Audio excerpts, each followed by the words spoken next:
আচ্ছা, প্রথম প্রশ্নটি কি? প্রথম প্রশ্নটি হলো V equal to U plus A T বা ইউ প্লাস এফটি সমীকরণের মাত্রা সাহায্যে সমীকরণটির সত্যতা যাচাই করো। তো এই ধরনের কোশ্চেনে আমরা কি করব, বামপক্ষ ডানপক্ষ কি করতে হবে, আমাদের বামপক্ষ ডান পক্ষের প্রতিটি রাশির মাত্রা একই কিনা সেটা দেখতে হবে।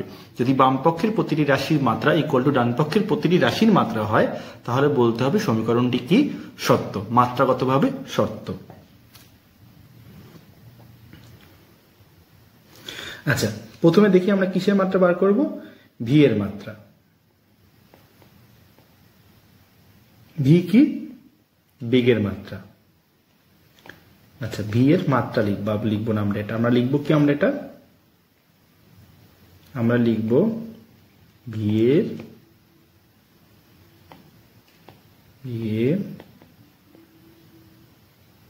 মাত্রীয় সংকেত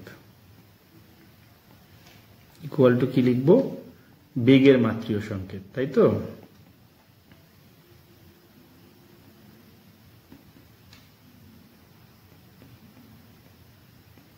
বেগ মানে কি? দৈর্ঘ্য বাই সময় বা অতিক্রান্ত দূরত্ব বাই সময়, মানে দূরত্বের মাত্রীয় সংকেত দূরত্বের মাত্রা বাই কি সময়ের মাত্রা, তাই তো? অর্থাৎ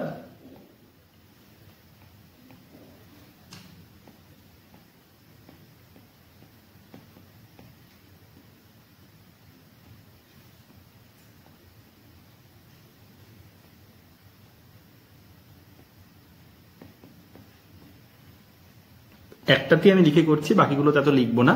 দূরত্বের মাত্রা কি? দূরত্বের মাত্রা হলো এল বাই কি টি। দূরত্ব হলো এল আর সময় কি টি, অর্থাৎ ভি এর মাত্রীয় সংকেত কি এল টি ইনভার্স।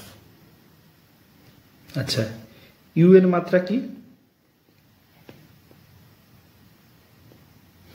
মাত্রা বা মাত্রীয় সংকেত ইউ কি বেগ, মানে ইউ এর মাত্রীয় সংকেত কি বেগের মাত্রীয় সংকেত, অর্থাৎ এল টি টু দি পাওয়ার -1। সেম ভাবে আমাদের এটি এর মাত্রীয় সংকেত ইকুয়াল টু কি এর মাত্রা গুণ টি এর মাত্রা। এর মাত্রা কি? ত্বরণের মাত্রা, তাই তো? ত্বরণের মাত্রা কি আমরা জানি, ত্বরণ মানে কি দৈর্ঘ্য বাই সময়ের স্কোয়ার, মানে এল টি to the power -2 into T এর মাত্রা কি সময়, অর্থাৎ গুণ করলে দাঁড়াচ্ছে এল টি টু দি পাওয়ার -1।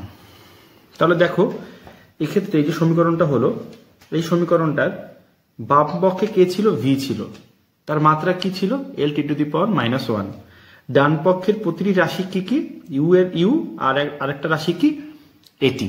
ইউ এর মাত্রা কি এল টি টু দি পাওয়ার -1 আর এটি এর মাত্রাও কি এল টি টু দি পাওয়ার -1, অর্থাৎ বাম পক্ষের প্রতিটি পদের মাত্রা আর ডান পক্ষের প্রতিটি পদের মাত্রা কি সেম। তাহলে আমরা বলতে পারি সমীকরণটি মাত্রাগতভাবে নির্ভুল।